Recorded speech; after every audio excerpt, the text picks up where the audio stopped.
Thanks for having me. Yes, it's a beautiful night. The family enjoying it. We're speechless. It's a beautiful, beautiful opportunity here. I mean, we're loving it. It's awesome. Well, it was great to watch as well. Much better than what we just saw. A three-pointer ricocheting off the rim and dropping through for the youngster Jalen Green. And we'll continue talking with Stat as we bring you the action here in the third quarter. The Suns down by 8 with the ball, and Royce O'Neal trying to get hot. Misses a three from the left wing as the Rockets bring it back the other way. We'll ask you, Stat, just great memories across the board. But I heard you tell Tom Leander a great story earlier on the piece they did on TV as a foul is called on Drew Eubanks going over the back of Alperen Şengün. Before you even put a Suns uniform on for real, Stat, there was a moment in your pre-draft workout that I'd love for you to share with our listeners about making your moment and making your presence felt here in this building. Yeah, man, we had a pre-workout for the NBA draft right before the draft happened. So I flew in town, and there's a few guys I worked out against. And one guy had this gold teeth in his mouth, and I got a pick and roll action. I forgot who the guard was, dropped the ball off to him, and I dunked it so hard. The guy hit the ground, flew to the back of the stanchion, and then his gold tooth fell out of his mouth. And I think at that point, the ownership was like, you know what, Stoudemire's our guy. We need it was one of those moments, man. It was great.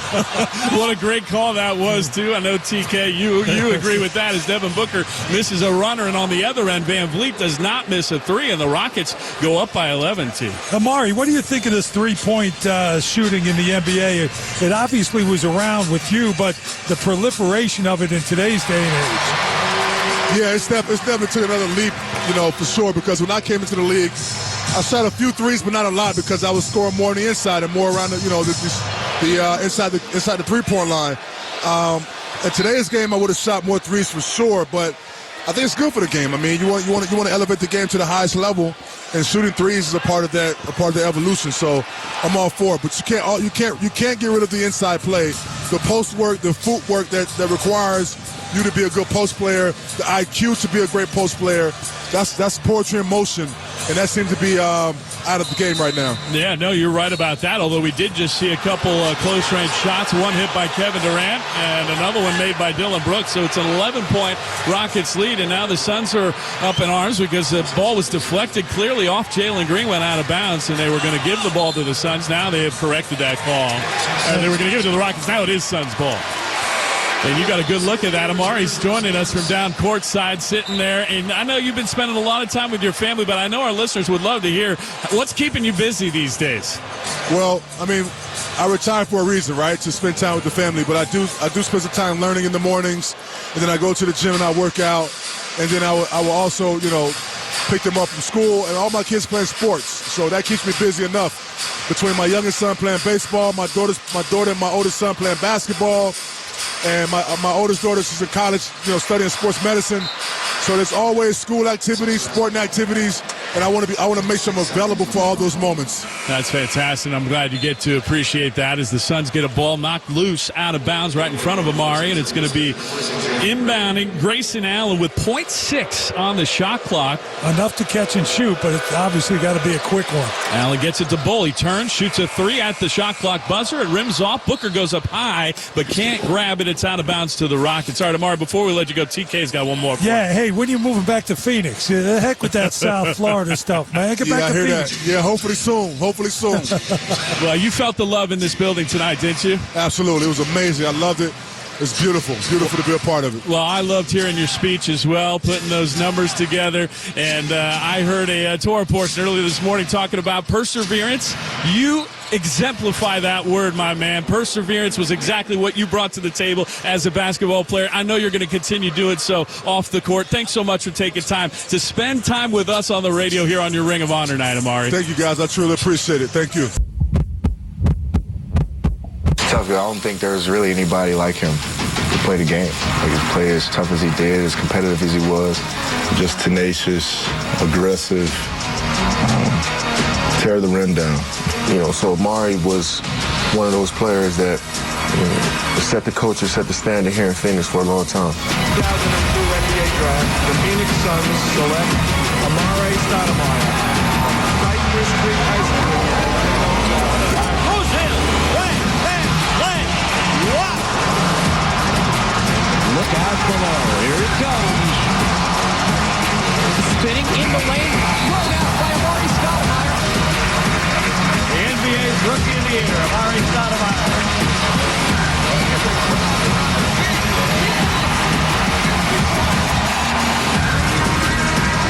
Marcus Nash to the triple to Amar'e, and that's a spectacular dunk by Stoudemire. Elevates and devastating dunk here in Oakland.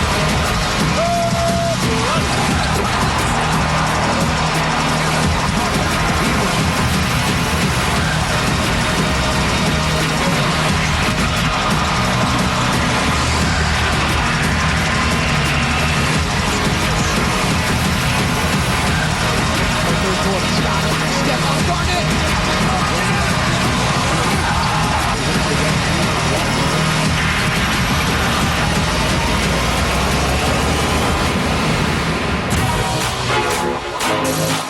Suns fans, we are here tonight to honor and celebrate the amazing career of number 32.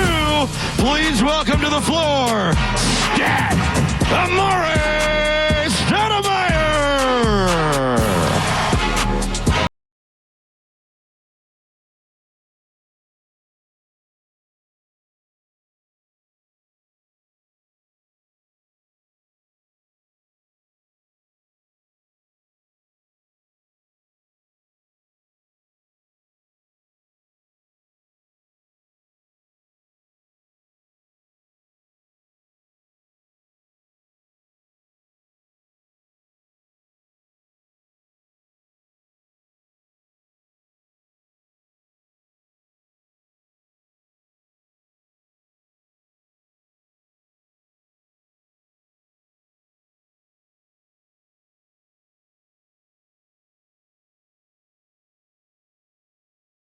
Please welcome Phoenix Suns TV analyst Tom Leander. How you feeling, big fella? Man, you look good. For 8 glorious seasons, you brought the power and fury to Phoenix Suns basketball. You truly deserve this night, Amar'e. Fans, let's welcome Amar'e's family, his friends, his former teammates, and coaches that are here tonight with us.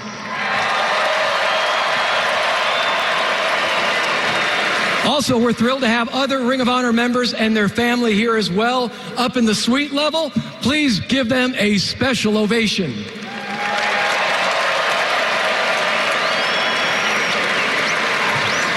All right, Amar'e, drafted 9th overall straight out of high school in Florida.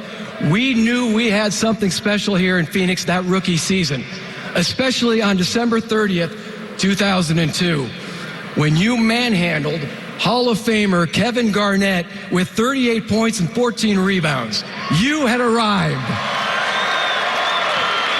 You won Rookie of the Year, the first ever to win coming straight out of high school, and one of only 3 Suns players to ever win the award. Plus, you won it over the #1 overall pick, Yao Ming, a Hall of Famer.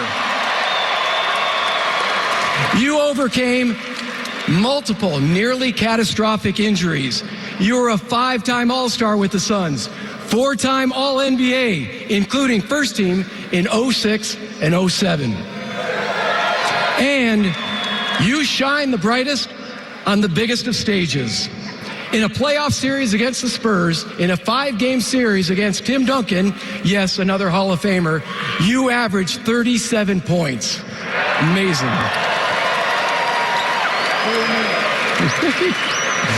And in Suns rankings, you're 3rd in rebounding, 5th in blocks, 3rd in all-star appearances, 5th in playoff scoring, and #1 in most devastating dunks.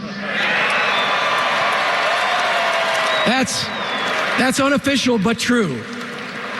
Plus the 50-point game against the Blazers, which back then was a big deal, and it still is today. And aside from your competitors in the heat of battle, you treated everyone with kindness and respect and with the sparkle in those eyes. Let's introduce our first speaker tonight. He coached you and the Suns to the 2010 Western Conference Finals. Please welcome Alvin Gentry.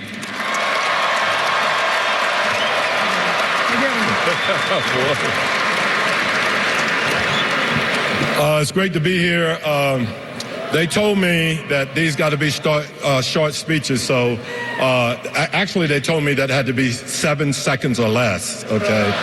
So, but no, it's great being here, and it's a great honor to have been a guy that was able to coach a player of this magnitude. I don't think he gets the national attention that he deserves because he is one of the most devastating finishers that I've ever seen, you know.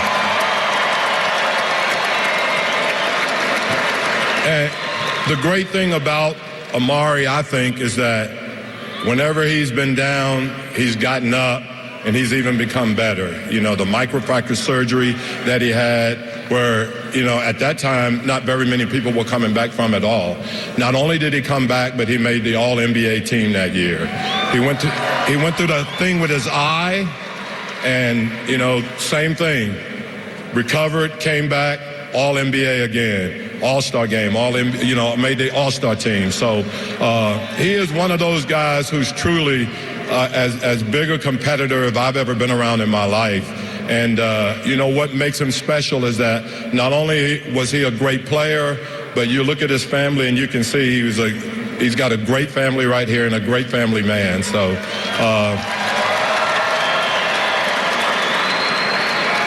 So it was truly an honor to be able to coach a guy like Amar'e.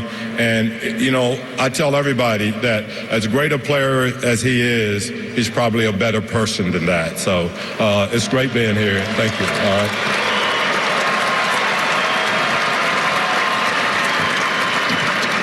Thank you, Alvin. Our next speaker led the NBA in assists 5 times. In fact, he assisted you, Amar'e, 1,155 times. He's the 2-time MVP. Let's hear it for MV Steve Nash.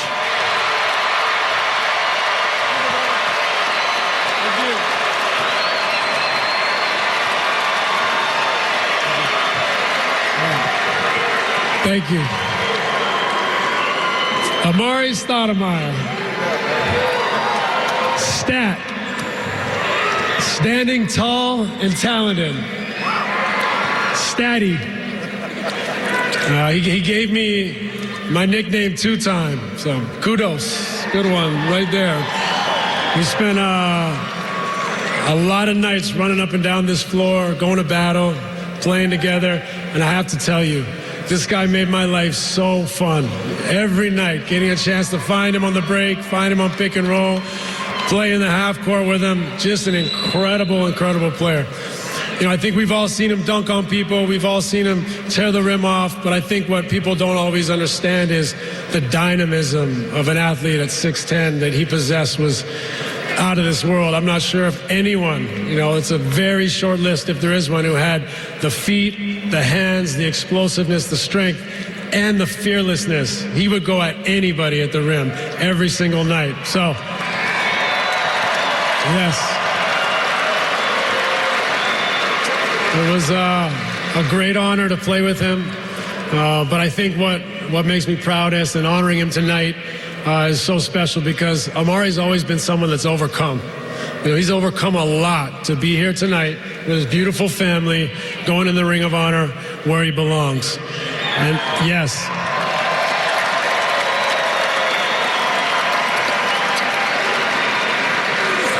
And the reality is, no matter all the highlights, all the dunks, he got here tonight because of his resilience and his work ethic.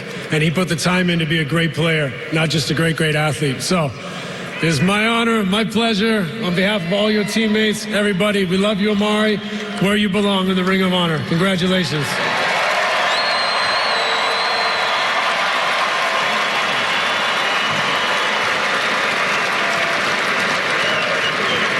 And now we will have 3 members of that 7 seconds or less team up there after tonight.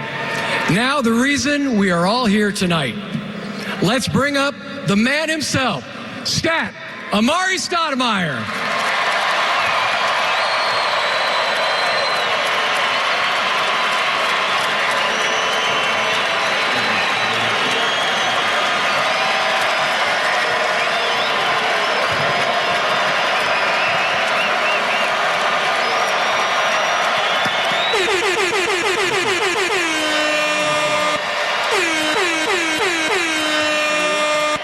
Thank you. Thank you.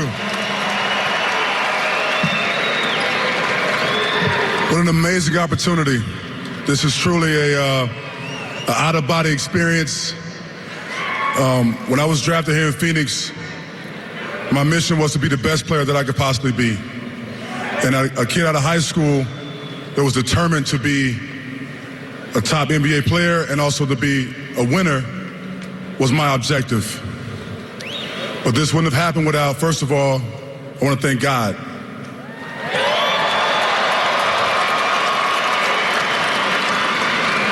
And the reason of that, because when I was a young kid growing up in Lake West, Florida, there was a lot of adversity that needed to take place for me to be successful. And I will always say my prayers every night, and I will ask God to be the best player for 100 years. It was just a prayer as a little kid, wanted to be successful, you know, so I want to thank God for tonight because it seems as if my prayers have been answered.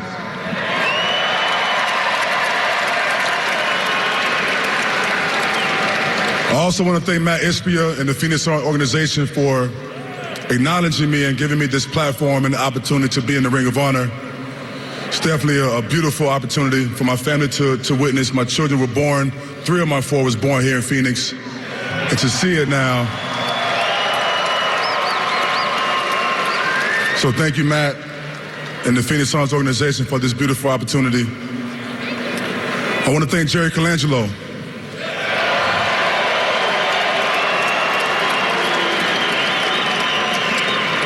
Jerry Colangelo was the guy who drafted me with his son, Brian Colangelo, as the general manager at the time.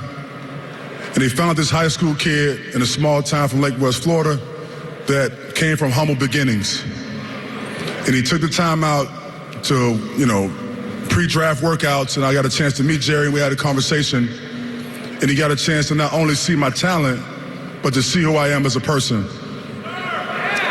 And I think that was very important for an owner to take time out to really have a conversation with me and to see who I am from a character standpoint, which I thought was amazing.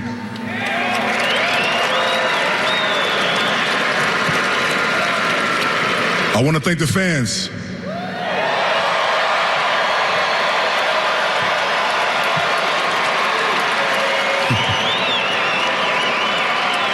There's I can't explain the words of the fans that were supporting me and supporting us as a team in the heights of my career, and as a team succeeded, the fans were there every night, cheering, chanting.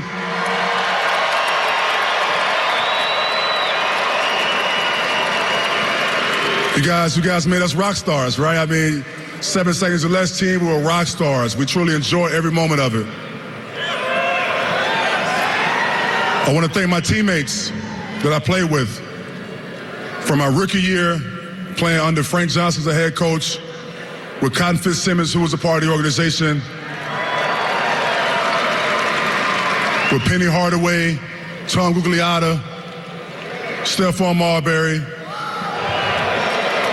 Joe Johnson, and then getting involved with bringing 2-time MVP Steve Nash,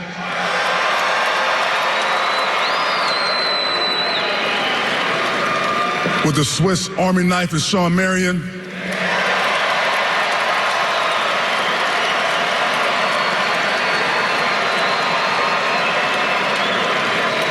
It was truly a remarkable time, and my success would not be a success without my teammates.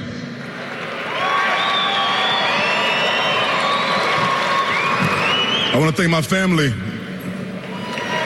my heartbeat, right? Because playing basketball is a grueling sport. You have to train, you have to be on top of your game, you have to constantly, be in top shape and have determination to be the best that you can possibly be. And that requires sometimes being away from home, you're traveling, and in the summer times, you're also training at a high level. So for my family to be there and support me throughout my career, I want to thank them for the support.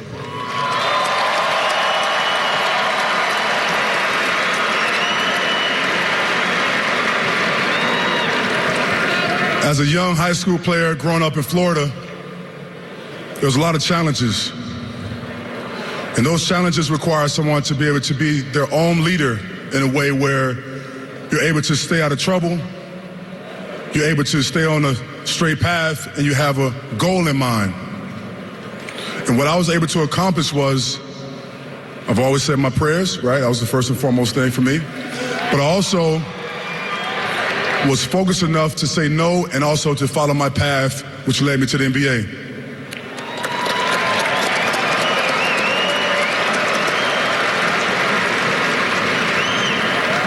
My NBA career, and more so here in Phoenix, reminds me of the Phoenix.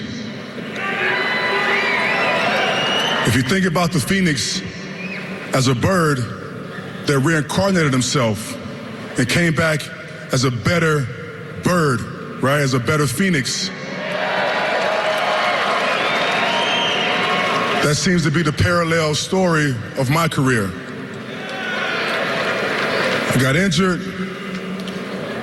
didn't quite understand what the injury meant, excruciating recovery, wasn't sure if I was going to be able to come back from it, but I stayed determined. My teammates kept me encouraged, my family kept me encouraged, my training staff kept me encouraged.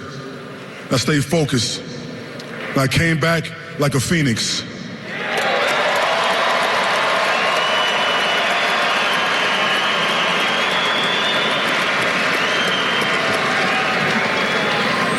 And I'm gonna leave you with this. The number 32 is a special number. For one reason is, when you look at the Lashon HaKodesh, the Hebrew language, there's a numerical value in that. The letter Lamed and the letter Vet equals 32. You bring that word together, it's Lev. Lev in the Hebrew language means heart.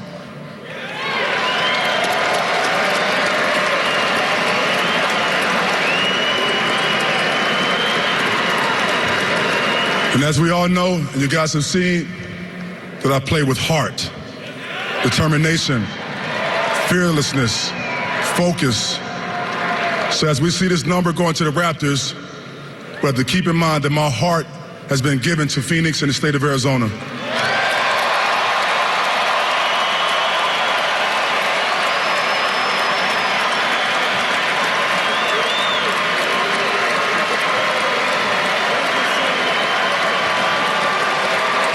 I love you, and thank you.